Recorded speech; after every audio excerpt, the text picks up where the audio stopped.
In today's video, I'm going to teach you how to connect your domain to Weebly, and we'll get it all done in just about 5 minutes. Having your domain connected to your Weebly site is a key step in making your website accessible to your audience, and I'm here to guide you through it smoothly.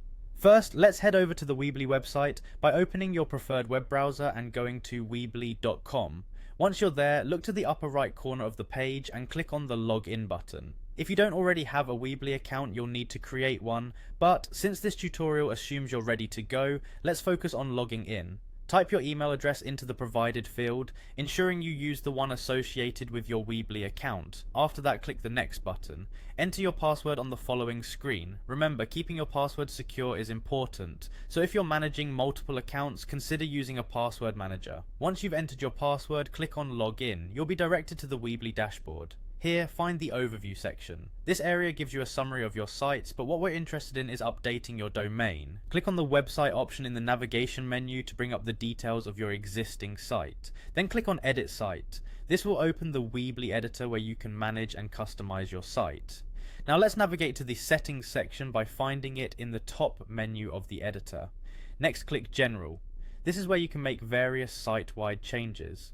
Within the general settings, look for the site address section.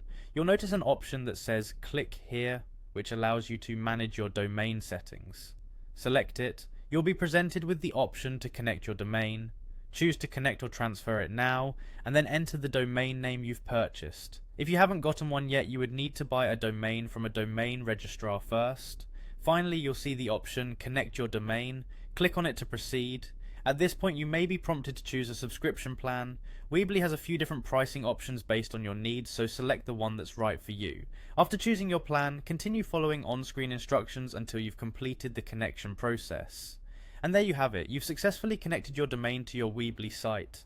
This step not only enhances your website's professionalism, but also makes it easier for your audience to find you. Thanks for following along, and I hope you found this video helpful. If you did, make sure to like and subscribe for more tutorials.